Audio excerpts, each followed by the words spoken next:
Hello friends, welcome to AHT times channel. Friends, మన యొక్క తెలంగాణ రాష్ట్ర వ్యాప్తంగా గ్యాస్ సిలిండర్లు ఎవరైతే వాడుతున్నారో, అంటే ఇంట్లో గ్యాస్ సిలిండర్ కానివ్వచ్చు, షాప్లో గ్యాస్ సిలిండర్ కానివ్వచ్చండి, ఎవరైతే గ్యాస్ సిలిండర్లు వాడుతున్నారో వీడి ఇళ్లకు అధికారులు అయితే రాబోతున్నారు.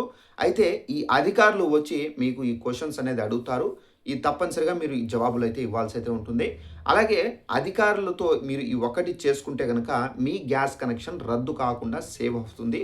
ఎలా మీరు చేసుకోవాలి ఏంటనేది మీకు ఎక్స్‌ప్లెయిన్ అయితే చేస్తానండి. ఈ వీడియో మీకు నచ్చినట్లయితే లైక్ చేసుకోండి. ఛానెల్‌ను సబ్స్క్రైబ్ చేసుకునే వారు వెంటనే ఛానెల్‌ను కూడా సబ్స్క్రైబ్ చేసుకొని ఫాలో అవుతానండి.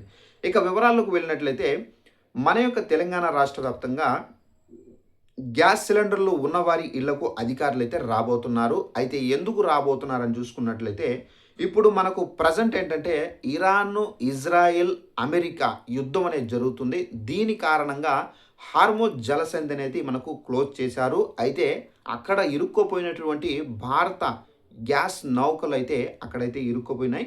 సో దీని కారణంగా ఏందంటే ఇప్పుడు గ్యాస్ డిమాండ్ అనేది ఏర్పడింది. అలాగే పెట్రోల్ కానివ్వచ్చు, డీజిల్ కానివ్వచ్చు, ఇది చాలా వరకు డిమాండ్ అయితే ఏర్పడ్డాయి.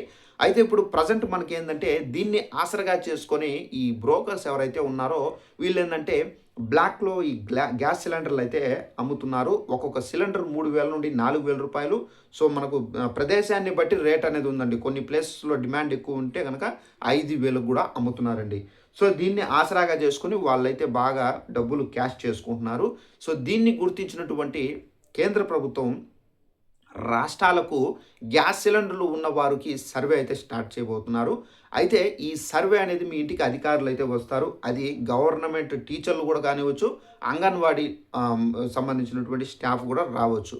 అయితే వీళ్ళు వచ్చిన తర్వాత మీకు అడిగేటటువంటి క్వశ్చన్ ఏంటంటే మీ ఇంట్లో ఎంతమంది ఉన్నారు? సో దానికి సంబంధించి మీరు అంటే ఫర్ ఎగ్జాంపుల్ ఉమ్మడి కుటుంబం ఉంటే ఉమ్మడి కుటుంబం ఇంతమంది ఫ్యామిలీస్ ఉన్నారని మీరు జవాబు అయితే ఇవ్వాల్సి అయితే ఉంటుంది. ఒకవేళ మీరు ఒకే ఫ్యామిలీ ఉంటే కనుక మేము ఒకరే ఉన్నామని చెప్పేసి చెప్పండి.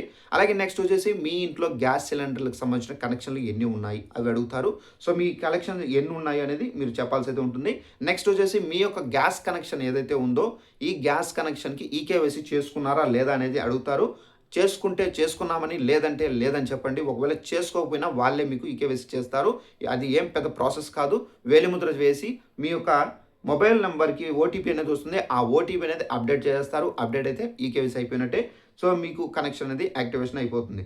ఇక నెక్స్ట్ వచ్చేసి మీరు ఒక నెలలో ఎన్ని గ్యాస్ సిలిండర్లు వాడుతారు? ఒకటి వాడితే ఒకటేనండి, 2 వాడితే 2 గ్యాస్ సిలిండర్ అని చెప్పేసి చెప్పండి.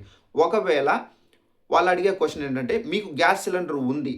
బట్ ఏందంటే మీరు కట్ల పొయ్యి పైన మీరు వంట వండుకుంటారా లేదా? అంటే చాలా ప్లేసెస్‌లో ఏందంటే గ్యాస్ సిలిండర్ ఉండి కూడా కొంతమంది ఏందంటే ఈ కట్ల పొయ్యి పైన వంట వండుకుంటారు. ఆల్మోస్ట్ ఏందంటే అన్నము ప్లస్ ను వి నీళ్లు వేడి చేసుకోవడము అన్నీ మనకు కట్ల పొయ్యి పైన అయితే వీళ్ళు యూజ్ చేసుకుంటారు. ప్లస్ ఏందంటే గ్యాస్ ఏందంటే నైట్ టైమ్ ఏందంటే ఎమర్జెన్సీ టైంలో ఒక టీ కానీ సో ఇలాంటివి యూ యూజ్ చేసుకుంటారు. ఇలాంటి వాటికి యూజ్ చేసుకుంటారు. సో వీటిని వాళ్ళైతే క్వెషన్స్ అనేది అడుగుతారు. సో మీరు తప్పనిసరిగా జవాబు అనేది ఇవ్వాల్సి అయితే ఉంటుంది. సో ఈ విధంగా అయితే మనకు ఈ సర్వేలో ఏందంటే ఎవరు ఎన్ని గ్యాసులు వాడుతున్నారు, సో ఎంతమందికి కనెక్షన్స్ ఉన్నాయి, సో కొంతమంది చనిపోయిన వారి పేరును కూడా సిలిండర్లు అనేది తీసుకొని బ్లాక్‌లో అమ్ముకుంటున్నారు. సో ఈ విధంగా ఈ థర్డ్ పార్టీ చేతికి పోకుండా సిలిండరు సో ఈ బ్లాక్‌లో ఎవరైతే అమ్ముతున్నారో వారి చేతికి పోకుండా వారు బ్లాక్‌లో అమ్మకుండా ఈ యొక్క ప్రాసెస్‌ని అయితే తీసుకొని వచ్చి సర్వే అయితే చేపడుతున్నారు. సో ఇదండి ఇన్ఫర్మేషన్. ఈ వీడియో నచ్చినట్లయితే లైక్ చేసుకొని ఛానల్‌ని ఫాలో అవుతానండి. Thanks for watching this video. All the best.